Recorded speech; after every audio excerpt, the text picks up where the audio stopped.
How to recover permanently deleted emails from Gmail. Hi everyone, it's Sophia to assist you today. Without any delay, let's jump right in.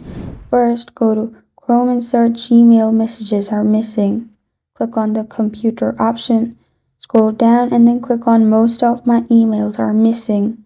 Then click on we can help you option. In here, Gmail message recovery tool is being processed. Press on continue, and as you can see, all my missing emails were permanently deleted, so it cannot be recovered. If yours are not permanently deleted, it can be recovered from here, as it will recover in this way. This is how to recover permanently deleted emails from Gmail. Thank you for joining me today. If this video helps you out, please leave a like and subscribe for more. Got a question or want to suggest a topic? Comment below. I'm Sophia signing off. Until next time.